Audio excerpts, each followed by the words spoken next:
In a world where news flies around every minute, you need the ability to relate and connect with what matters and stay up to date. Schengen Story Media News echoes as Africans in diaspora and back home leading English news. SSM's Wednesday Global Africa program brings to you our news stories, exclusive reporting, and SSM perspectives on the day's top news. Plus, the inside scoop on Africa's most important developing stories. Join us on Wednesdays, 11 a.m. West African time. In a world where news flies around every minute, you need the ability to relate and connect with what matters and stay up to date. Schengen Story Media News Echoes program is Africans in diaspora and at home's leading English news network, one of the most trusted, respected sources for news updates on current affairs as they affect global Africa.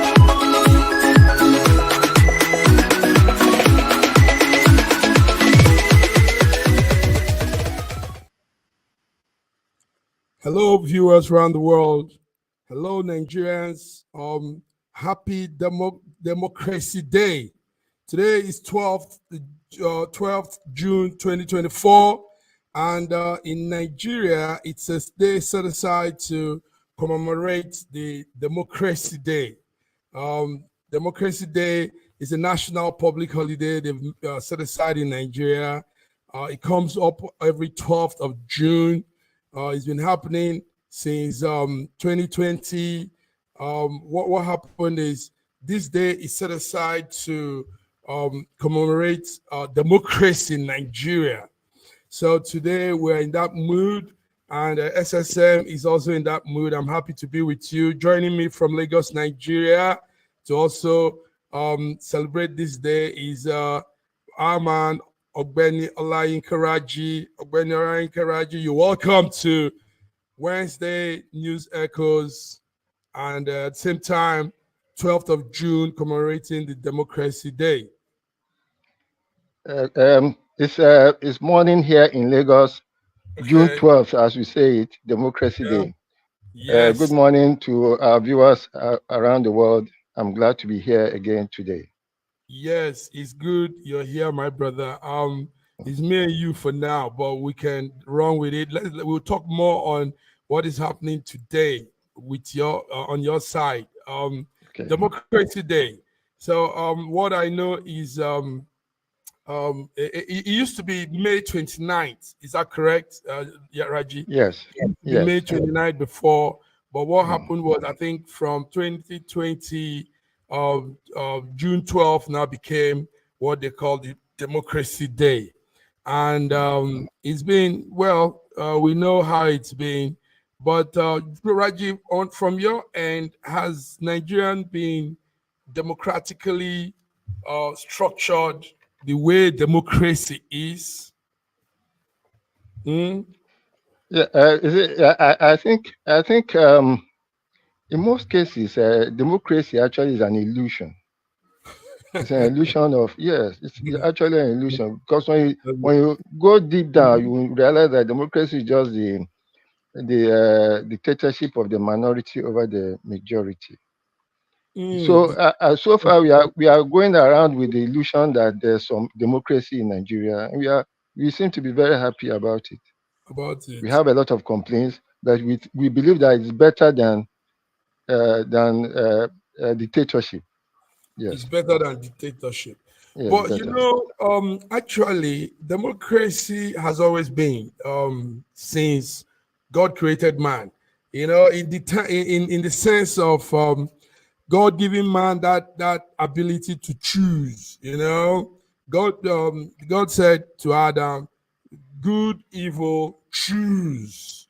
So that phenomenon of making your own choice, you know, making your own choice, whatever it may be, that's democracy. But before we go on, viewers, let's welcome our man, coordinator from Toronto, Canada, on Democracy Day, Sir George Chukwu. You're welcome, sir. Good morning, Matt Godwin, and good morning, Olayinkaraji. And viewers from around the world, we want to welcome you to our show today. It's going to be a fantastic one. Yes, it is. It has started well, George. George, it's Democracy Day. in Nigeria, and that's our home country. Now we are talking democracy today. Like I said earlier, is a day that have been set aside to commemorate democracy in Nigeria. You know, and it used to be May 29, but somehow they put it this date, June 12th. So what we're saying now is, has Nigeria been democratically structured since we say we are in the democracy governance? George, what do you say? Well, personally, I think our democracy is still a sham. It's not even, oh, definitely, believe me or not. The point about it is, like, we have what you call a pseudo democracy, a democracy that shines but it's not real, a democracy that we want to appease the world so that they will say that we are democratically a democratic country, but in reality it is not. We're still being influenced by the Western world to a greater degree. Through my own experience, I know that most of our presidents are not even elected. They were selected by the Western and European countries. Yes, yes, yes. I can emphatically say so through experiences, and this is facts, not something that I can make up in my mind. It's not a fancy ideology that came from nowhere. So when we embrace true democracy, and that's the reason why, and part of the reason why they do that is simply because they select somebody who has a lot of baggages and a lot of skeletons in their closet, somebody they can manipulate, somebody that they can squeeze, and they will do what they want to do. So today we are celebrating democracy. We have embraced it, we can celebrate it, but in reality, it is not real. Not yet in most African countries, unfortunately. So okay, you can see before that we go on, Sir George Raji, sorry, excuse me. Our man is here from Moscow, Russia, and Dr. Godwin, we're happy to see you. We love what you're doing. Yesterday, representing Russians, the Nigerians in Russia, on national network in Nigeria. How are you on this Democracy Day, June the 12th? We need to hear your voice. We need to hear your voice. Okay. Yes, Raji, you were going to say something. Let's hear that. Yes. You can see that Sir George is agreeing with me that indeed democracy is actually an illusion. You are given an illusion of choice, but then the choice has already been made for us. Hello, can you hear me? Okay, yes, that's true. We can hear you now, Godwin. Godwin, go ahead. Okay, thank you so much for having me. Today isn't just Democracy Day in Nigeria. Today is also the Day of Russia. We're celebrating the Day of Russia, and very soon you also see a banner depicting that. I'll post it very soon. Yes, let's see those things too. Let's see the banners and all that also. Gentlemen, we're talking democracy, so we'll go all around it. Democracy universally and everything. Now, before you guys came in, I said something. I said from the onset of creation, let's do small Bible study. God has always given man that choice, see good, see evil, choose, and that's actually the concept of democracy, for people to choose their own thing, people to do their own thing. But now you men have said it very strong that in Nigeria, it's not like that. Godwin, do you agree? Let's start with Nigeria, then we'll come to Russia. Is Nigeria really democratically structured? Are we practicing the essence, the real fabrics of what we call democracy? Well,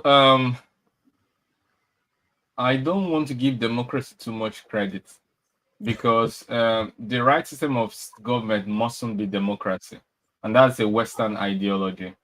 But I give it credence because it's what we Nigerians decided that we want our system of government to be. And if we agree that we want it to be that system of government, then it is not at the moment living up to its name. but we can also cut Nigeria some slack in the sense that other countries that initiated democracy, the so-called democracy, they have court cases against their ex-president. They accuse themselves of being a banana republic or a third world country, and these are their own citizens, even after 200 years. So democracy has its flaws, and for a relatively young democracy like Nigeria, we seem to have too many of them. But that does not mean that we should not work towards fixing them and allowing the voice and will of people to be heard. Right now, it's very, very far from expectation. On a scale of 1 to 10, I wouldn't even give us 5 in that yet. But I think there's a lot of room for improvement.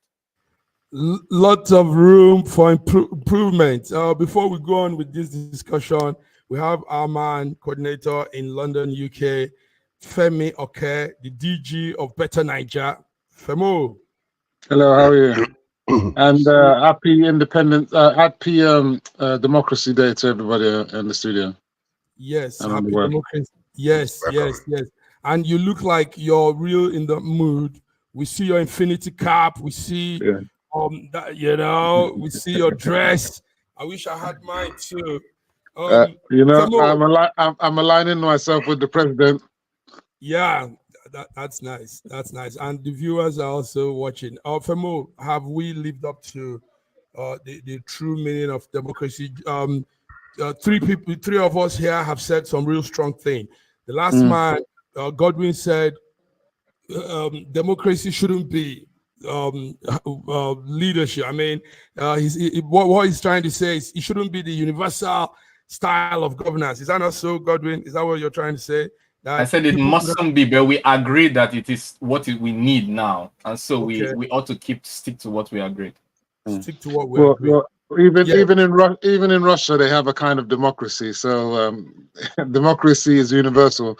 How you execute your own particular kind of democracy is really down to the people. China, they have their own democracy. The UK, everybody. So we have our own democracy, which is developing. Democracy isn't a static thing. It's a continuous thing. It continues changing. We're talking about restructuring. We're talking about reforms. We're talking about different types of systems. We're talking about party democracy. Can we have true democracy if we don't have party democracy? If there's no internal democracy in the parties, how do we get the best leaders to emerge? And there's no party internal democracy there. Local government democracy. There's no democracy in local governments. Every local government election is a fraud. So at the end of the day, how can we have true democracy when democracy starts at the grassroots? And at the grassroots, there's no real democracy because executive governors dominate the scene and impose the people that they want, if they even have elections. And many local governments, there are no even elections. They have what they call committees that they just put in place. They appoint people to stand in place, caretaker committees. So there's no democracy. So although we have democracy on the face of it, it's not a fully fledged democracy. And anyway, we're in infancy. 25 years of democracy is a blessing. It's there's the longest stretch of continuous democracy in Nigeria's history. And it's fantastic. It's a good thing. I'd rather be in a democracy than in the autocratic, tyrannical dictatorship, where we had the likes of Abacha, where we had the likes of the Maradona, Babangida. We had Buhari as a general as well. So the military government has been a failure for Nigeria. If we really know where the origins, all the mess of Nigeria is in military governance. So it's down to the people. So if you've got a problem with democracy, you need to get up, make your stance, vote, and choose the leaders that you want, or stand up as a candidate. That's what you need to do. Thank you, God. Femi, you went real deep. But gentlemen, listen to this. The man that initiated this whole thing is this man called Moshood Kolawole Abiola. Kolawole Abiola started this movement, Kashimawo Abiola, sorry. So, but he didn't live to reap the dividend of what he started. Now, Femi, you talk about people votes not being counted and a lot of electoral malpractices. And we saw that happen in the last election. And it's also an APC man, Tinubu, that came in. So for us to be fair, George was talking about people imposing leadership on the masses and all that. To be fair, do we say that the last election was democratically done? The last election, was it? Who is this to? Who's the question to? Raji, yes. Raji is laughing already. Yes, I said the last election. You didn't hear my introduction. I heard you. Okay. And I've already said it, that democracy, as far as the Nigerian context is concerned, is actually an illusion. We are given an illusion of choice. And meanwhile, the choices have been made for us long before the elections. Okay. The last elections is no different from that illusion. Yes. The point is that we are given the formula of democracy, but we have divorced the principles of democracy, and that is the simplest form of it. Whether we like it or not, we can sit over here and laugh or play around or whatever we are doing. You know, the point when it comes to presidential election in Nigeria, I don't know when I will say that this has been like in a true democracy, because most of our leaders, you know, the more characteristic individual you are, the better for the foreign world, because they want to be able to manipulate, they want to be able to squeeze you and get what they want out of you. So the bottom line to it is this: they select individual that they like, that will play into their own hands, and the more corrupt that individual is, the more the background is bad, the better for them. And you know, that's who they will eventually, whether we like it or not, you know, unless you want to call black white and white black. This is exactly what happened in the last election. So, you know, it's very unfortunate, but that is the truth. Very unfortunate. I don't agree with that analysis of the election whatsoever. Look, the thing is, we may not choose the right leaders because the parties in themselves give us bad choices, but we're left with these bad choices, and the winner has to emerge. Look, this is an election where the winner of the election didn't get the majority of the votes. Okay, he had a minority of the votes, but so did each of the other candidates. Tinubu, Peter Obi didn't have a majority of the votes. Atiku didn't have a majority of votes. Whoever would have emerged would have been a minority person. Same with ANC in South Africa. Their president is a minority. He's not won the majority of the votes. So this is nothing strange. Trump didn't win the majority of the votes when he became the president. The thing is, there's no perfect election anywhere. And we can't, your preferred candidate, because they didn't win, doesn't invalidate that election. At the end of the day, the winner that emerged was the winner, and it was gone to litigation, and it's been found that that was the winner. The others that said they were the winner couldn't prove that they won. They didn't win anyway. But at the end of the day, we're saddled with what we have, and we have to make the most of it. I mean, every election, it's not necessarily the best candidate that emerges. Whoever emerges, we have to roll with it, and then throw our dice in the next electoral cycle and hope that the best person emerges. People should be doing their work now, from now, for 2027. Instead of them working and building structures to win for 2027, they're just lamenting and making a mockery of democracy. They should actually be building their structures now for victory in 2027. I tell you, they're not doing it. So if they lose again in 2027, they'll be complaining again, another fraudulent election. Start building if you want victory in 2027, start building now. Godwin. The point is this, the truth of the matter, when we talk about democracy in our own country, because I'm not going to talk about any other country, you know, people choose the way they want it. Yes, indeed. It might not be that you know, the person who won did not get the most popular vote. The fact of the matter is the principles that actually opposed the true democracy was not upheld in Nigeria. We know what happened. We saw with our own eyes. Unless you're blind, deaf, and dumb and refuse to accept the truth, you can. Yes, we will accept the leader. We will pray for our leader. We want him to be alive. We want the best for our country.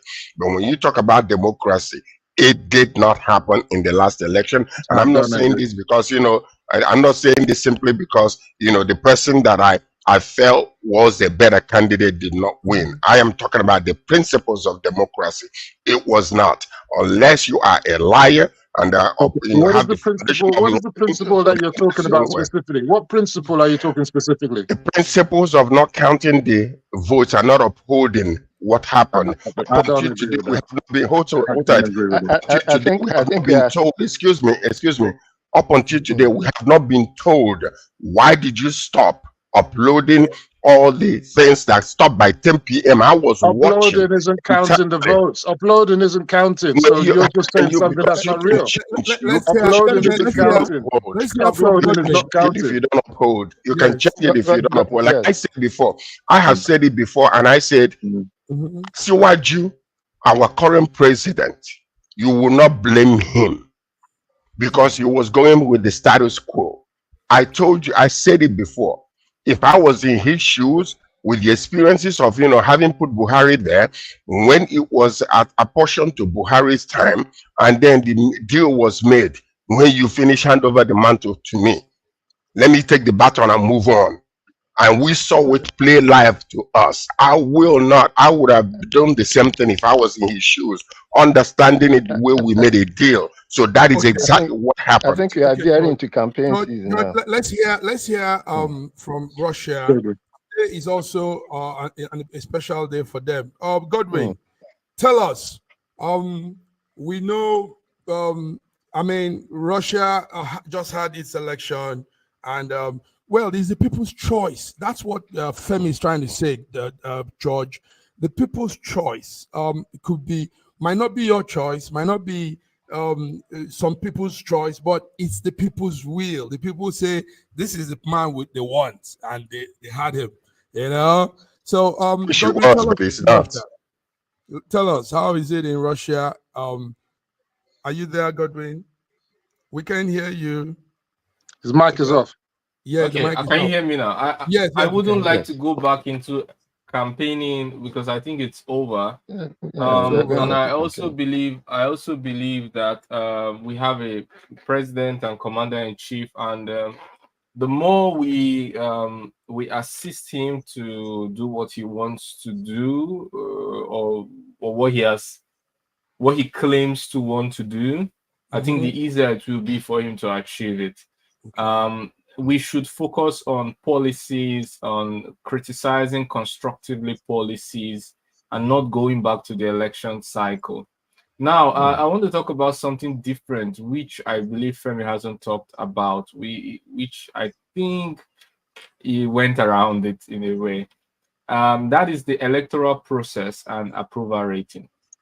The electoral process, Nigerians don't have confidence in it. Because the expectations were very high before the election, and then with the failure of the uploading results and all that, whether you call it this or you call it that, the point is that most people do not have confidence in that process, and that is terrible in itself. Yes. So we need to work on that and improve that. Secondly, approval rating. If the approval rating of a president is highest at the beginning of his tenure, because of incumbency fatigue syndrome, and I believe you know that very well. But multiple sources, including from APC camp, have claimed that our president rating is somewhere hovering around 45%. I don't know what it is from your own sources, but that is what I see. It doesn't tell very well, but I think it could improve with time. So we need to work on the electoral process and get the approval of the people, no matter what you call it, no matter what you say. But the people have to know that they have to not just you know what you want to do, but they have to buy into your idea and key into it, and then you see it in their support and approval rating. So I think that I'm not here to campaign, but I'm saying we have a lot to work on and not shy away from our problems. Yeah, on that point. Sorry, just one second. Today is also Day of Russia, a very important day for us. We celebrate the beauty, culture, tradition of Russia, and our president Putin is also a year he got re-elected based on the votes of the people, and it's not just a coincidence. I believe that these two events is a sign that shows the deepening relations between Nigeria and Russia. Congratulations, Russia, and congratulations, Congrats President to Putin. Russia, yes. Yes. Thank you very much. I just want to concur with the sentiments of Godwin that really, truly, our electoral system and electoral act needs reforming, and I really do believe that the so-called uploading of results real time should be made mandatory. I think it should be. I don't think there should be any excuses. And I think we should have a system like what happens in South Africa, where you can see the results as they're coming in real time from every local government. I think that we should try to embolden the system to be more transparent and to be more accountable. Yes, I agree with that completely. Yes. But that doesn't mean we throw the baby with the bathwater. So it's a system of continuous development. As our democracy goes in, the next cycle will be better than the last. The next cycle continues to be better until we get to the better system that everybody will have confidence in. But remember that still, even if they improve it to the nth degree, some people will continue to lament once their candidate don't win. But let it be some people, not the majority. Let it be some. Yes. Well, the majority didn't vote for Tinubu anyway, so you'll always have a situation where the majority. I mean approval rating. I mean both approval rating and with regards to approval. Process. With regards to approval, if you're a government that has to do the needful, the president said it today in his speech this morning, that the country has been bedeviled with lots of structural problems for decades, and they've had to do the needful. It's unfortunate we have to do the needful, and it's going to endure pains for everyone. The only thing is, unfortunately, it seems that that pain is more on the masses than the elite, and I think they should balance that pain so that the elite also are feeling that pain as much as the masses. This is something that I agree completely, and reckless spending needs to stop, and more accountability. Yes, I completely concur. I also want to chip in the scholarship. The students who are on scholarship in Russia who haven't received their stipend for so many months, they've complained. Also, when we go to the embassy to complain about this, we're also aware that they also having their own issues. I don't want to come out and speak about private discussions, but the falling naira and the increased exchange rate. Also, so are these students that are being sponsored by the state governments or the federal government? Because there's a difference. Well, Nigeria needs to get its act together. My point of focus is let it get to our embassy and let Nigeria how they do it. That's really their issue. As we say, last the students are suffering, and I really hope that their problem are solved, and we can move on. Even the embassy staffs, the permanent staffs, the embassy budget, all this needs to be resolved, because even the embassy staffs are human beings. They have families. They deserve to feed their families. So I think everyone, how they do it, it should be Nigeria's problem, and we should solve it. Dr. Godwin, the embassy the money. Dr. Godwin, let me ask you, Dr. Godwin, let me ask you a question. One second. Because one thing that we know locally here in Canada is that, the embassy, everything you said about the embassy, that they're going through it, but have they sent out the high commissioners to these countries? No, because so far it is not. No. We don't have one. We discussed this last time. Remember on news on one of our programs. Ambassadors have not been dispatched to this present government have not dispatched ambassadors so far. What you have is probably charge affairs, HO's head of transfer and all that, taking charge of the offices. So maybe that could be a reason why that is not happening, Dr. Godwin. But we have a comment here from FNA. She says, I do not usually agree with Mr. Femi Oke, but I think it's time we stop belly yachting about the 2023 election. Let's look forward and plan for 2027. So that means you are agreeing with him on this one, on what he has said. I guess that's what she means. So let's not forget that we are discussing democracy. And when we talk about democracy in Nigeria, we have to state facts straight, whether it is, in or for or against. What we are stating are facts. So we're not talking about belly aching or whining about anything. What we are saying is this is the state of affairs democratically in Nigeria, and we need it to be better. Simple. Yes, Yeah. we need to be So better. What I would say so far, gentlemen, is that Nigeria has actually been carving out its own kind of democracy, its own kind. I mean, we're not really in that state where some of these countries have come to. We are doing our own kind of. In fact, they will tell you. I know I'm a party member. I know what some politicians will tell you when you try to want to become very precise with your democracy. They'll tell you, "Oh boy, this one in Nigeria, not so with the do more." You know, that's the cliche. Yeah. That's how they put it. Oh boy, this one in My, Nigeria, not be so with the do. Godwin, Right. if you look at the local government elections, only in Kaduna State they had electronic voting. That happened in Kaduna State. And in Kaduna State, you had members of the opposition winning at local government elections. That was an APC state under El Rufai. Other states is the joke. You understand? So until this happens across the board in all states, where members of the opposition party, if you're a PDP governor, APC people can win there, or Labour Party can win there. If you're a Labour Party governor, other parties can win in your state in a local level, because democracy, every politics is local. If you don't allow that to happen, we're not going to have proper democracy. So they need to build that at grassroots level. When we have that, then I think we'll be getting on the path to proper democracy. Sorry, let me add one thing very quickly. Just one thing very quickly. I always argue, I joke about this with my friends. I usually say federalism is very, very good if we have true federalism and state control of resources. Because when there's like a state election or an election in a state and they mess up, people will just leave the state and go to a different state. They will leave the state for the people. Maybe only people who cannot leave. But when the government looks around and he sees that only his self and his kakistocratic friends are around, the others have migrated to a different state, doing very well in the country, then there'll be that real competition for people to manage their resources well, and it was one of the reasons for China doubling its GDP every decade. There was real competition between regions and real programs that allowed them to compete. So unless we allow that competition and not babysitting the regions, even this electronic voting system, the consequences will not be really felt. Thank you very much.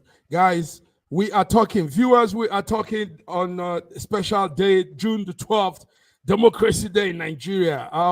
We heard the police will be sending out forces to people that have planned demonstration. Please be careful out there, protesters. We don't want anybody to get hurt, but you have the right to protest. You have the right to speak where things go wrong. Gentlemen, let's come back to our program. Let's do this small break.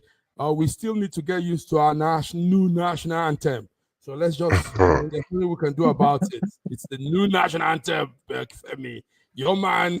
We're going to appoint Femi. We're going to appoint Femi to give it a new twist in the musical, so that it will be more sweeter to the tongue. It's not helping. Nigeria, we hail thee, our own dear native land.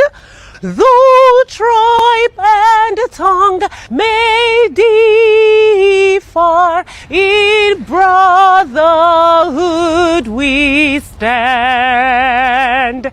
Nigerian soul are proud to serve our sovereign motherland.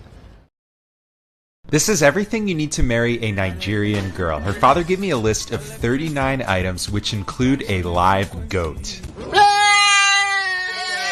The first place I went was the bulk food market to gather the yam, palm oil, baskets of fruit, and dried fish known as eja osun. And it's not just one yam or liter of palm oil. I am buying large quantities. It was pouring rain and I rented boots to make it through the mud, but it is worth it to marry my beautiful bride. In Nigeria, they practice dowry for marriage, paid to the family. In the Yoruba culture, each item is symbolic and not really a payment to the family, but rather proving your worth to marry her. And prove it I did by next heading to the goat market, where I spoke with a house of men to find the meatiest goat. goat. This is the one I picked, and surprisingly, the goat at only $40 is one of the cheapest items on the list. This can't be done in one day, so after the rain cleared, I went to Mushin Main Market to find the cola nut, both bitter and regular, the alligator pepper, the adzun, which specifically said I needed to buy plenty, and bottle of raw honey, which symbolizes that our marriage will be sweet. Next, I had to gather biscuits, bulk packs of different drinks, wine, and semen schnapps, as well as a suitcase full of new clothes for my fiance to prove I can provide for her in the marriage. And lastly, the marriage Bible, as God will always come first. It is possible to pay someone to buy these items, but for me, I wanted the experience myself. Finally, we brought all these items to the family home for the wedding day. It is not easy to marry a Yoruba girl, but my bride is strong, smart, loving, beautiful, and completely worth it.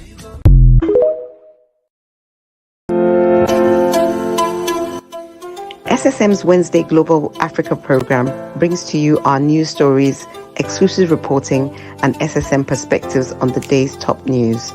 Plus, the inside scoop on Africa's most important developing stories. Join us on Wednesdays, 11 a.m. West African time. Wow. Beautiful. Gentlemen, Love that. Thank you. Once again, It I just, want to it say, just brought so much joy to me with this thing that we just saw now. Beautiful. Marriage. Oh my goodness, it's incredible. Yes. Those we'll be having more of such from different parts of the country. Listen, gentlemen, Beautiful. I'm happy Beautiful. to have you guys here. That's a beautiful country, actually. Oh It is. wow. Our Our diversity country is the best. beautiful. Nigeria is the best. No matter what people are saying, no matter what may be happening now, politically, economically, that's a dynamic, wonderful country. And I call it God's own country. Yes, it is. So, gentlemen, we're celebrating our Democracy Day. Protests will be going on today, as usual. The soldiers and the armies have been called out to be on guard, but we hope we don't get it so messy. But while we're talking of Democracy Day, let's talk of something again that's happening in Nigeria that some people are taking out of, blowing out of context and saying it more than it is. And that is that we all love to drink Guinness. George, I don't know if you drink Guinness. I drink Guinness. I love Guinness. But somehow Guinness is having a change in its production because Tolaram is the company that has shares in Guinness, is acquiring more of the shares of the people that had bigger share. Diageo. So Tolaram is acquiring Diageo's share, and that means that Guinness production and some other things might change a couple of years to come. Gentlemen, let's talk about this. Not only about Guinness, but let's talk about companies rearranging themselves. Some companies totally withdrawing and taking off their factory points in Nigeria and all of this. Let me start with you, George. When you hear the news of Guinness changing its style, shareholders buying, and the very Guinness themselves going off, how do you feel? Well, companies will have to look into their operational procedures and profit, and cost analysis. Guinness is living, because I believe looking into this a while ago, they in last year or 2 years ago, they had a 5.9 billion naira profit. Wow. But this time around, they lost massively. They lost most of their, the capital they use because of the valuation of naira. So that's what's prompting them to leave, actually, not anything else. And it's very unfortunate. And if the truth be told, we can't blame this current government on that particular issue, because this is something that was handed over to them, and this is the type of nonsense that the former administration, just they shine face for a while and put everything together and just handed over a very messed up, rotten economy to the current administration. So, when we're seeing the devaluation that was done, or the printing of the recoloring of naira, which brought about the devaluation and all kinds of things that took place before this government came into place, you can just kind of close your eyes a little bit to a lot of things that are happening now, hoping with time things will turn around and become better. So as a matter of fact, many companies are leaving Nigeria. They are leaving, and thank God that Solorana or whatever you call them, are buying all these shares, but they're buying it at a higher price simply because these guys are very good in investing in countries. They're investing, in Nigeria, in Egypt also. So thankfully, that is going to keep the production, stout. As a matter of fact, can somebody tell me what St. James Gate is? St. James Gate. Can somebody tell me what it is? Okay. Yes. Somebody, anybody that can tell me what St. James Gate is, I will give you 100 euros. St. James Gate Guinness. Is it the gate? Is it the gate where Enjoy Gabriel stands? No.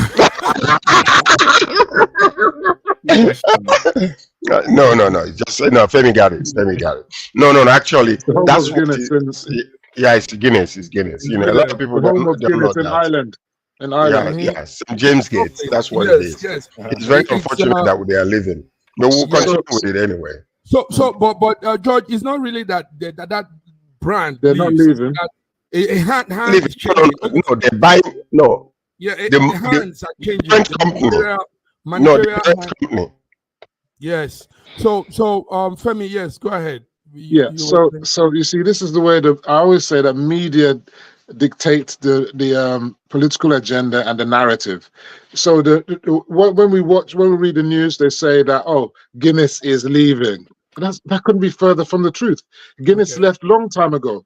Diageo is not Guinness. Diageo is a conglomerate alcohol company that actually owned Guinness Nigeria. So Guinness Nigeria has pulled out from Nigeria a long time ago. But the Guinness brand still remains. And all that has happened is a change of ownership from Diageo to Tolaram. And Tolaram, or whatever, Tolaram I think they're called, they're actually a massive company from Singapore that do the same thing as Diageo. So a change of ownership, that just shows you that there's interest in Nigerian business, because if the business was completely dead, they wouldn't be able to find any buyer. Those people obviously see opportunity in Nigeria and they're coming into the market. That is a show of confidence. But because those in certain media houses wants to paint anything happening in Nigeria in the most negative light, they must push it that way. Diageo must probably thinking to themselves, look, the Naira has fallen. We don't want our investment to fall. You understand? So we need to pull out our money right now. So they're pulling their money out and they're going to invest anywhere else. When the circumstances are befitting for them, they'll come back. You understand? Meanwhile, Tolaram have seen an opportunity to move into the Nigerian market. And what they'll most probably do is bring some of their other products also into the Nigerian market. So there's opportunity for them. Guinness will still be made in Nigeria. Guinness will still be selling their products and so on. So it's just that more other products will now come into the mix. So I don't see it as a negative. I really don't. But obviously, that's not to say that the circumstances in Nigeria are not hard, especially that companies that are dependent on imported components. So if you depend on imports, then you're going to be going through a hard time right now. So this is the time for you to integrate locally and start sourcing most of your inputs locally. That's what you need to do in order to stay afloat. Nice. By the way, to add to what Femi is saying, when it comes to confidence, they were buying the shares at a higher price than what the current prices are. It is about 47, but they're buying it even much higher, more than 10 Naira higher. So which means that if anybody wants to invest in Guinness right now and buy their shares, these people are seeing something positive. So this that is the just goes to say that rather than the narrative of negativity, that's actually a positive statement. So, but like I said, those that want to poo-poo Nigeria know what they're doing. Okay, I beg to differ. Okay, go ahead. Go ahead. Okay, go ahead. Okay. I don't think that the newspaper reports are actually so negative. Newspapers want to sell their papers, so if you look at the headlines, you are not likely going to read the. So don't follow the headlines. After the headlines, when you read the story, you see that Guinness has already left. Diageo has taken over. Now Tolaram is taking over. Simple and short. So I don't Simple and see short. I don't see any negativities in all those things. Yes. Oh, good. Thank you, Raji. That was Dr. simple. Godwin wanted to say something. Dr. Godwin. Yeah, you mean the same media that lied that Russia is forcefully conscripting people? Until today, we can't find one, despite numerous calls, messages we put out everywhere. We've sent every newsletters everywhere. Please, if you know anyone, contact me. I will personally make the call. We can't find one person who was forcefully conscripted up till today. I want to say that when I said I beg to differ, I was trying to be a bit sarcastic. But I mean, I thought Guinness were not just leaving Nigeria, but they were leaving our livers alone, you know, because it didn't feel good for our livers. But I wanted to say, like, the same door that we used to let Guinness leave our liver may not be the same door we used to allow Budweiser to come in, you know. So let us control alcohol consumption. And yes.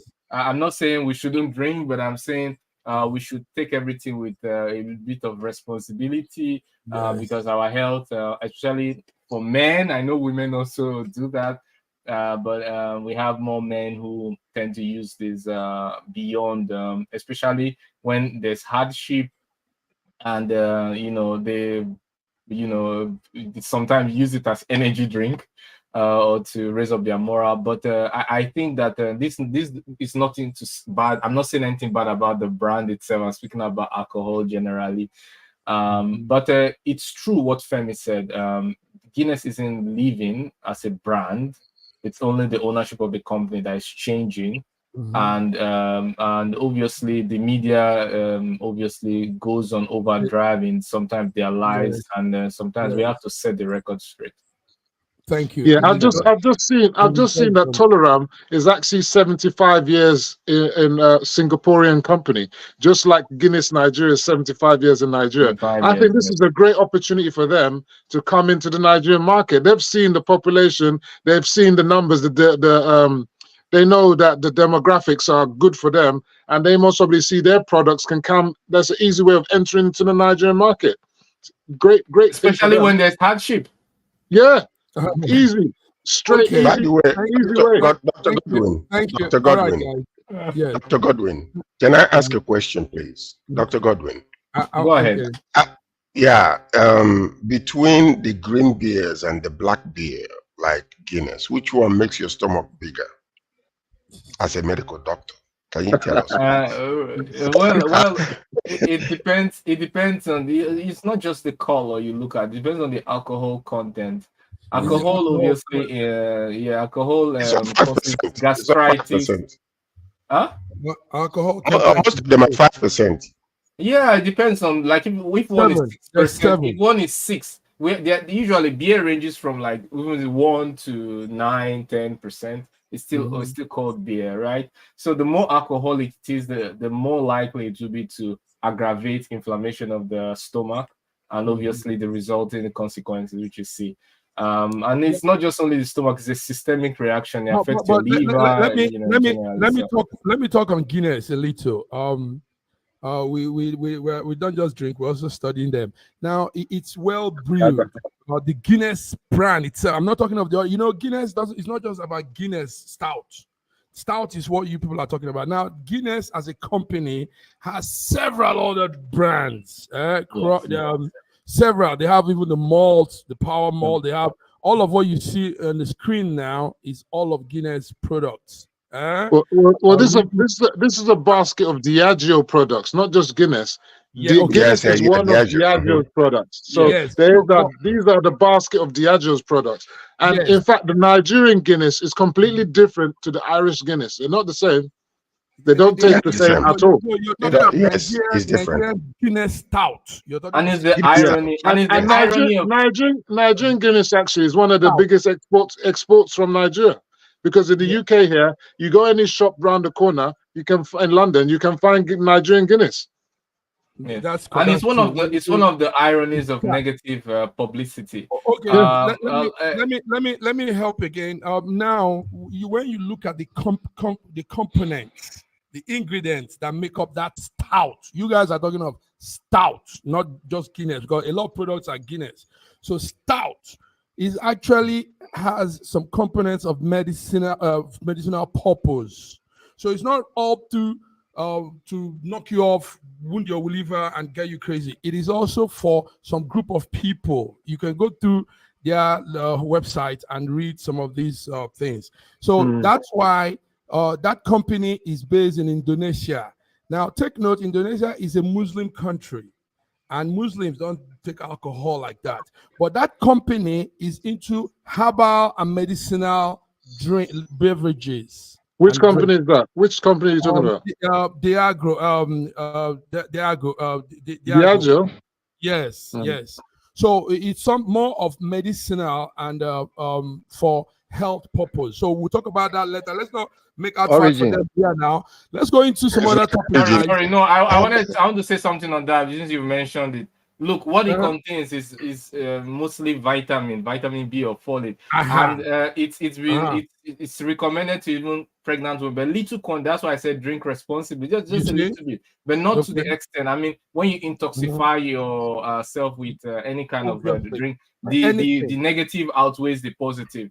I also wanted to say that's the effect of negative publicity. You can see we are giving them free promotion. Yes, it's the same way. It's the same way.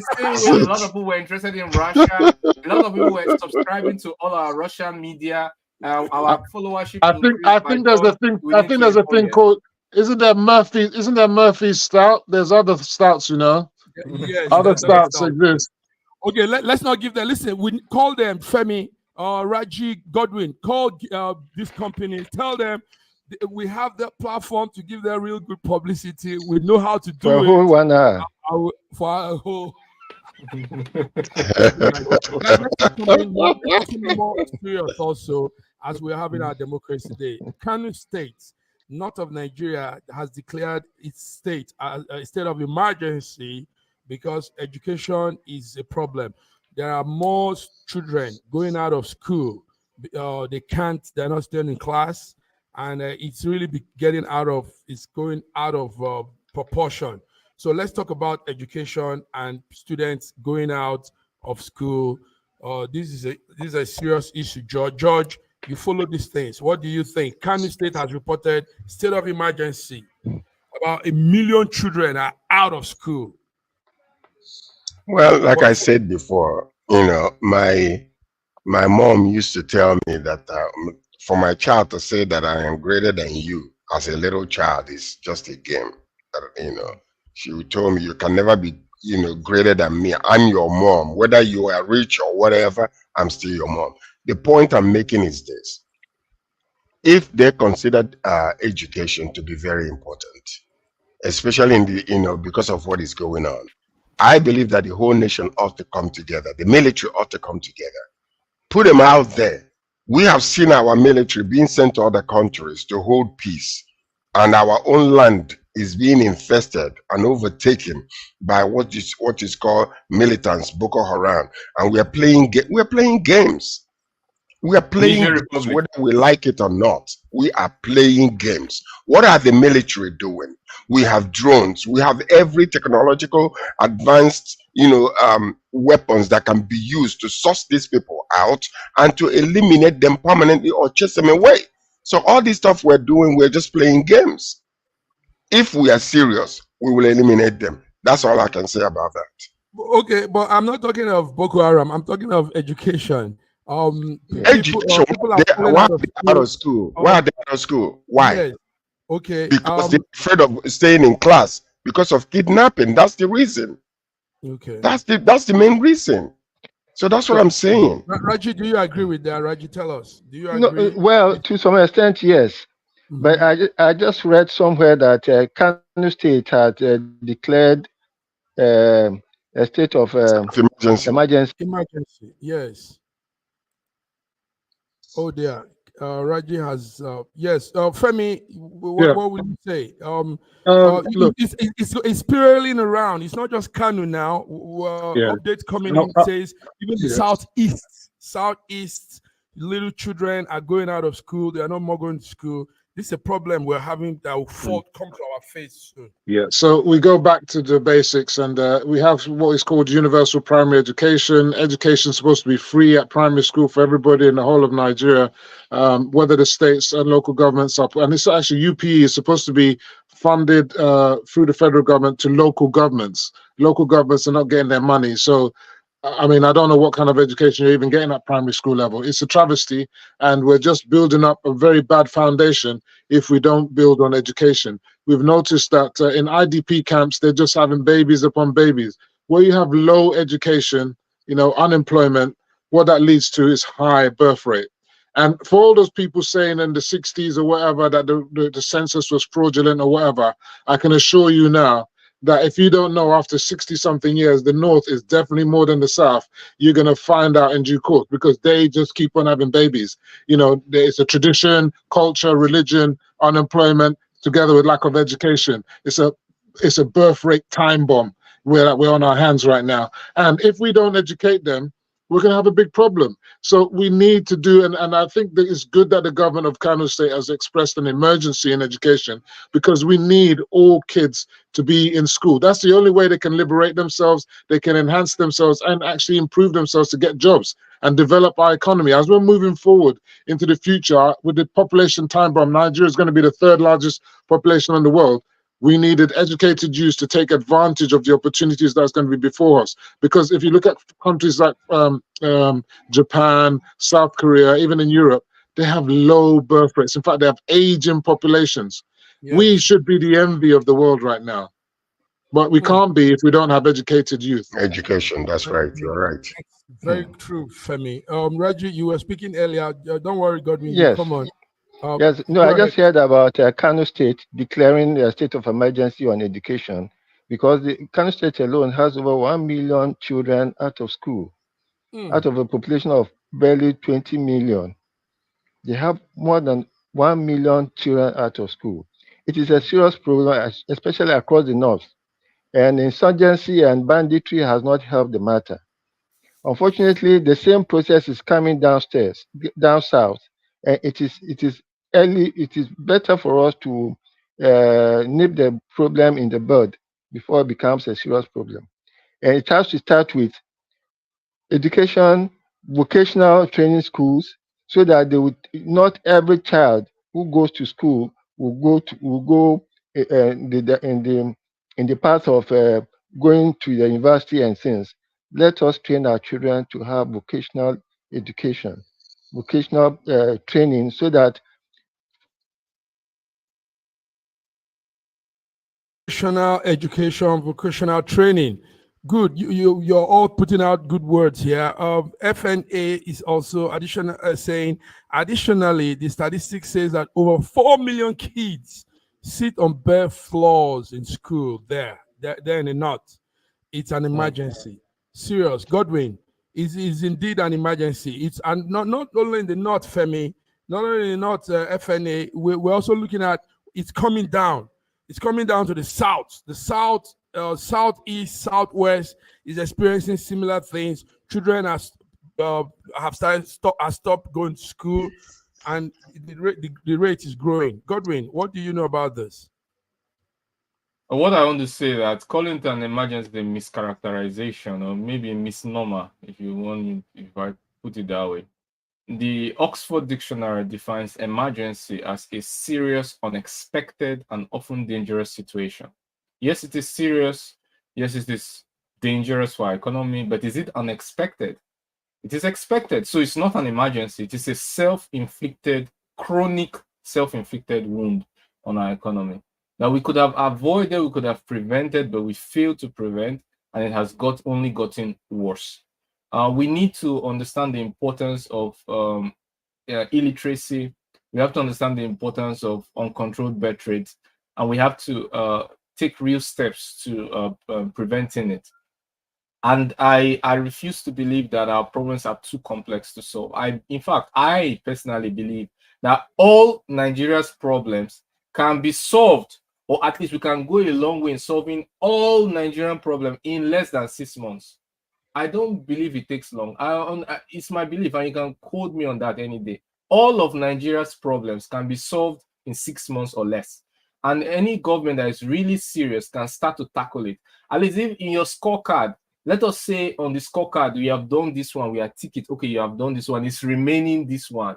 You cannot be 6 months, 1 month, we are not ticking anything, we are not seeing anything to tick, that it has been achieved. So we have to really be serious about solving our many problems, which I personally believe can be solved. Many of them can be solved with real seriousness. And when we put away tribalism, that's why sometimes I make statements that may sound like as if I am not very empathic.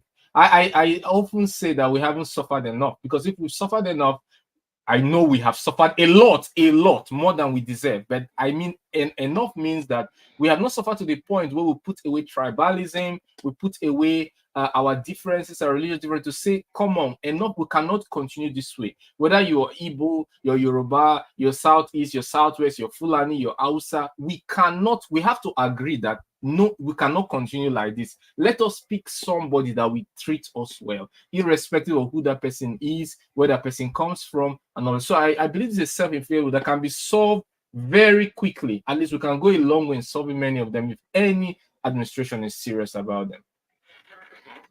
Hot one. Guys, you all agree, the network is giving us some minutes more, about 8 minutes more. Guys, you all agree that I think it's time we come back to sex education in an enlightenment way, not in a vulgar, immoral way. No, George, don't laugh.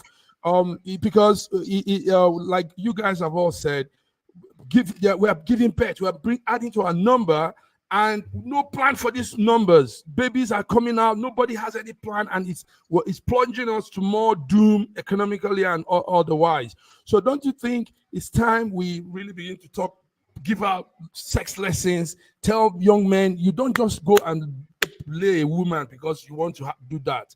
And the ladies should know when to open their legs. I mean, it's serious, George. It's not funny. It's serious.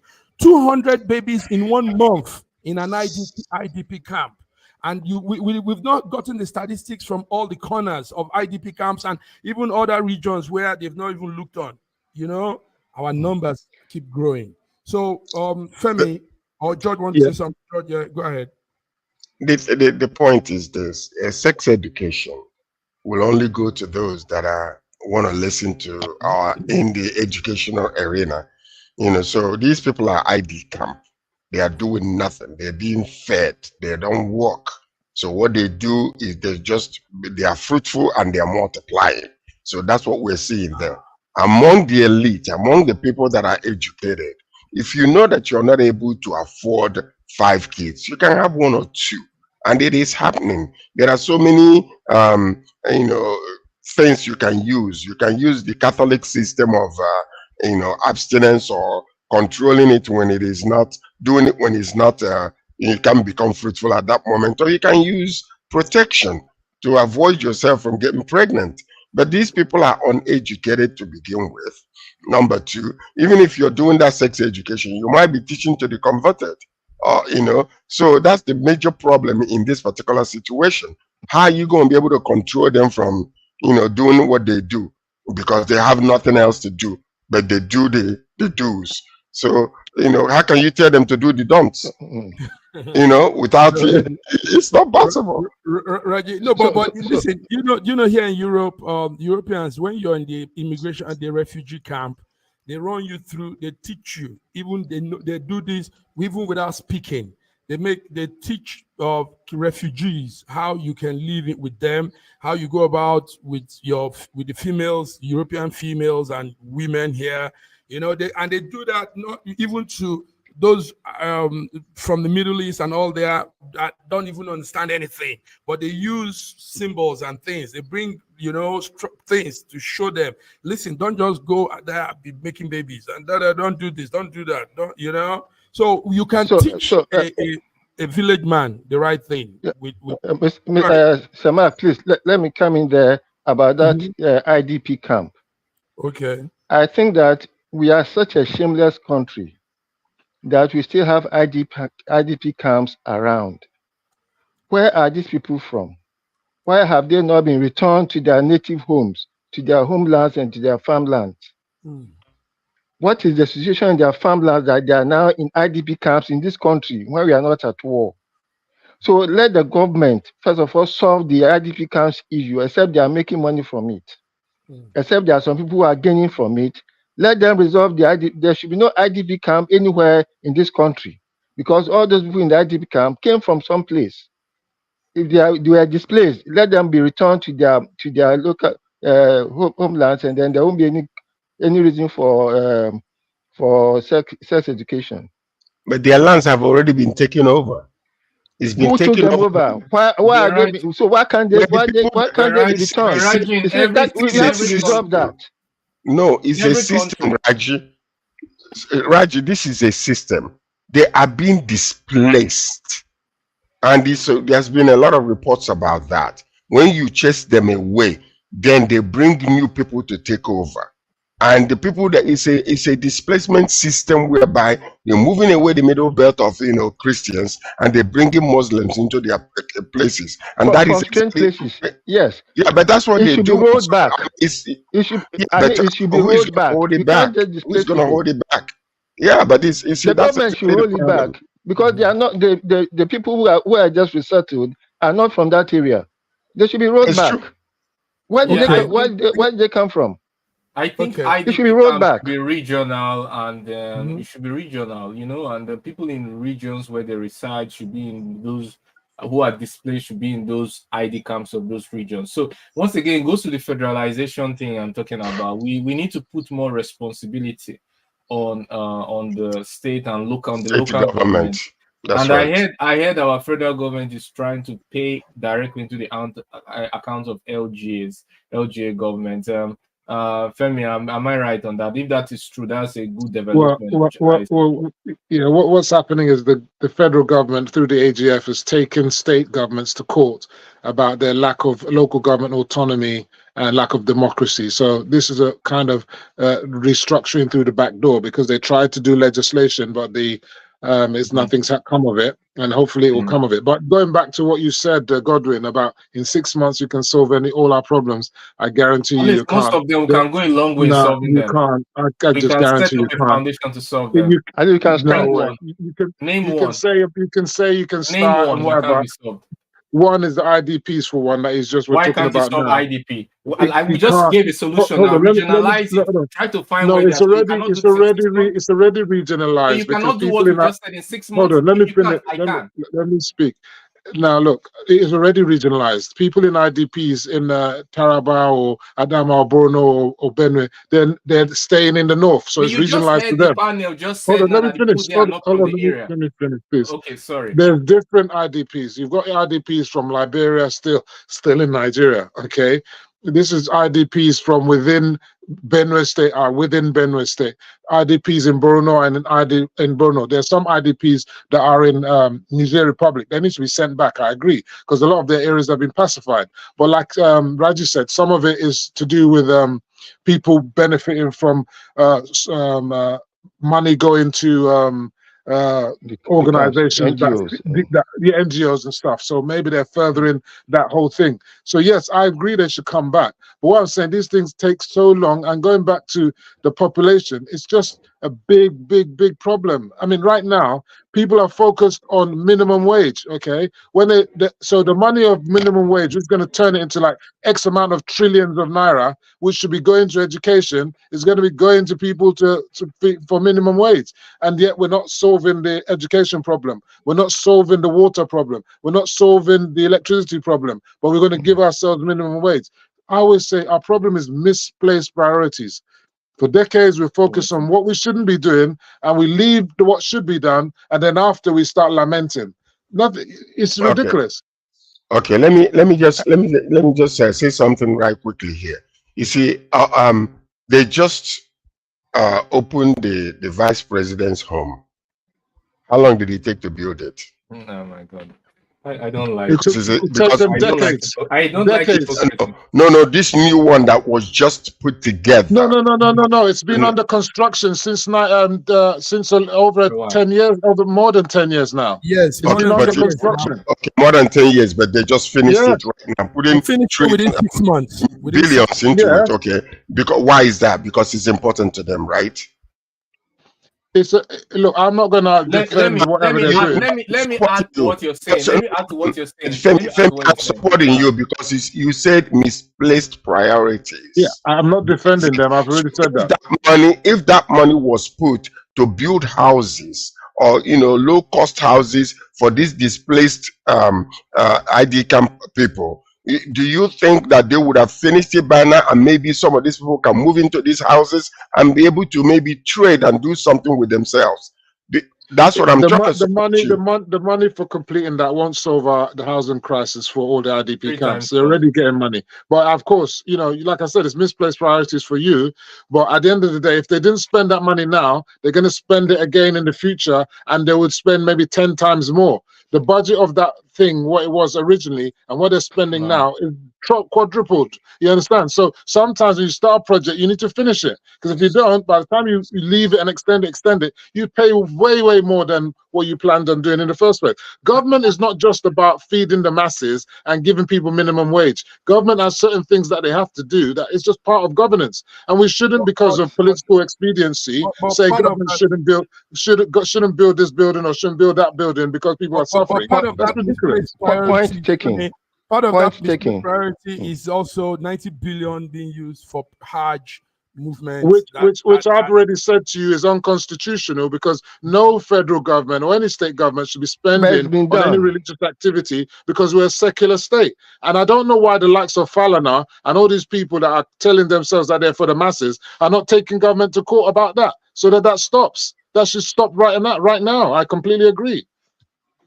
Yes, and also the allowances of politicians that are out of tune with even the minimum wage that the people are asking for. Take them to court. Let's take them to court. My point is that my point. My point about the 6 months. When I don't mean that all problems will be solved to its entirety. I mean you go a long way. People can see what you've done. The minimum wage you talked about, for example, is because people have lost trust in safety nets. The reason they want a minimum wage is that they are creating an extra safety net for themselves, looking at the inflation that is going on. If they have a belief in the government and its responsibility to give safety nets to the poor, they won't be pushing so much more for that minimum wage, even though it doesn't always make economic sense. I do not really agree with the minimum wage, because it needs agreement of the public sector, the private sector, and the government to agree on what will allow businesses to be able to function and hire more labor instead of letting off labor and increasing our unemployment rate. But at the same time, I can understand they've lost trust in the government in terms of safety nets and considering the cost of inflation. So I really want that in 6 months, people can see what you're doing and they can believe in your plans, your manifesto, and even the electoral process itself. That's what I'm saying. I'm not saying it to campaign for anything. I agree with you, Godwin. I agree with you, Godwin. We need to go. Listen, it's fun. It's really fun. But you know how time flies when you're having fun. So we have to go. Friday we'll be here. A lot is happening on the international scene. Biden's son. Maybe by Friday we'll know when the sentencing is going on. Femi, please, let's see you on Friday. We know Godwin will be with us. George is always with us. Raki is always with us. I'm going to be interviewing Dr. Doyin Okupe tomorrow, and he's also been convicted. So lots of people being convicted. Trump has been convicted. He's been convicted. Biden's son's been convicted. Yes. This Let's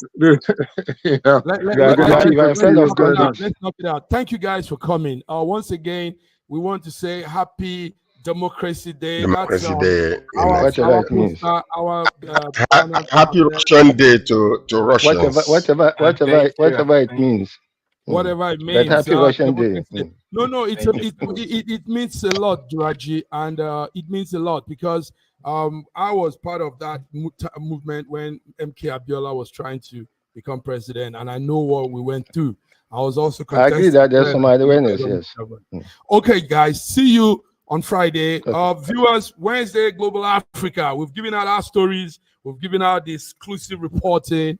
Our perspectives on all the issues has been given out. So join us next time as we come again. Thank you, fellas. Have a beautiful Wednesday. Have a nice day, guys.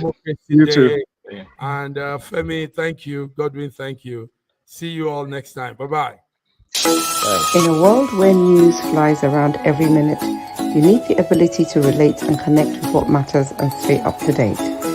Schengen Story Media News Echoes program is Africans in Diaspora and at Home's leading English news network, one of the most trusted, respected sources for news updates on current affairs as they affect global